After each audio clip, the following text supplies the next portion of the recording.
How does your perceptions, beliefs, orientation subtly influence or impact your group therapy? Hi, I'm Louise from OTGrow, and welcome to our YouTube channel.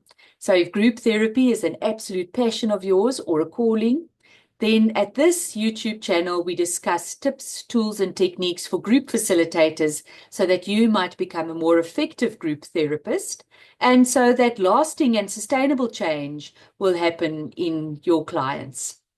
Today, we are asking the question, how does your perceptions, beliefs, orientation very subtly impact your groups and how you facilitate them?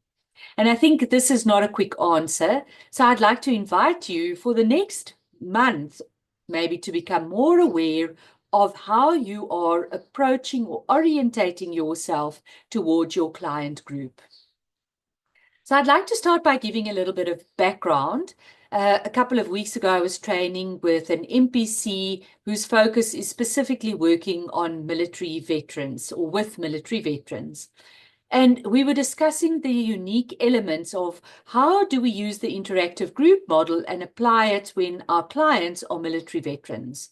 And what are some of the elements that are very unique to military veterans that we might not find in any other client group? And as we were starting to discuss that, it became quite obvious how the therapist had really bought in to the fact that they are working with military veterans, how they were starting to compensate for the fact that they were working with military veterans, the language they used reinforced this military identity. And there's, in per se, not such a big problem with that, except if you consider that our ultimate goal with our clients is integration back into society. And society doesn't use the language and this really brother-in-arms feel. And often the military veterans have a deep suspicion of civilians. And so these things hamper integration back into society. But what was fascinating is how the therapists were keeping this identity going. And ultimately, we actually want the military veterans to hang up their military uniforms, proverbially and metaphorically, for them to see that they are more than just this military identity.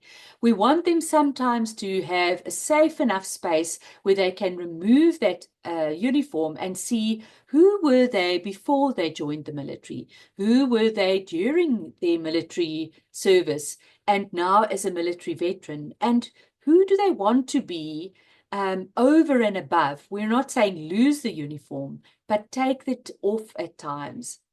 And what was fascinating is to see how the therapists were actually, in some ways, keeping that identity going with the way that they facilitated the groups. So that brought me to the question of, do I do that? Do I sometimes compensate for my clients? Do I reinforce certain possibly pathologies, or maybe even not so strongly a pathology, but a pattern? Do I reinforce a pattern that is going to make it more difficult for my clients to integrate back into society? Am I refusing to ask certain questions because my clients might be hypersensitive or might be triggered? But we have to keep in mind that when they are back in society, society is not going to be worried about them being hypersensitive. They're going to ask the questions. They're going to make statements. And is there a way that I can prepare my clients better? Am I making it a comfortable, soft cocoon for them so that moving out is difficult? So I'd like you to really spend some time reflecting on this question and reflect on how you go about when you facilitate groups. Ask yourself, what is the language I'm using with my clients? What selection am I doing with activities or with questions? What things am I avoiding to make it easier for them or more comfortable for them? So how do my beliefs, my perceptions of my client group, my orientation towards them, and how I feel about them really impact the group therapy that I am facilitating? So I'd like to end off with a bit of a story. We were doing training with community-based carers, And we were doing a group therapy of 5 days with them. And of course, I just love my island activity, you know, the one where we stand on a newspaper and the group has to fit on the newspaper, and every time we tear off a piece and the island or the newspaper gets smaller and smaller.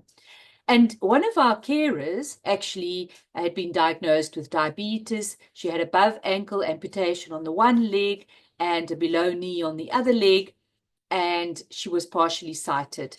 And she joined the group. We had not been aware that we were going to have a carer in a wheelchair. And that also left me with an interesting question. Would I have compensated and done something different?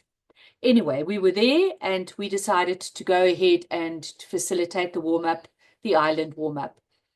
And she got on with the wheelchair. Initially, she said, you know what, I'll just stay one side and the group can continue. And the group said, no, you're part of us. Please come in. We'll make a plan with the wheelchair. And as the pieces of newspaper were removed, the group started moving closer and closer, and eventually some of them were kind of hanging onto the wheelchair, and she was holding onto some people. And at the end of the activity, when we had a discussion, she broke down quite emotional, and she said, you know what, I've had such difficulty accepting this wheelchair. I really feel very disabled in being in a wheelchair. But for today, for the first time, I actually felt useful. And somehow my attitude towards my wheelchair has shifted. And I want to say thank you so much. And I wondered again, if I had compensated and said, oh my goodness, this is not going to work with a wheelchair, let's take it away, would that experience have been available to her? And would that shift that came over her have been available to her? So again, to answer, or for you to be invited to answer the question of how do I compensate, and is that, I almost want to say, fair for my clients for me to do that? Happy reflection and happy facilitation.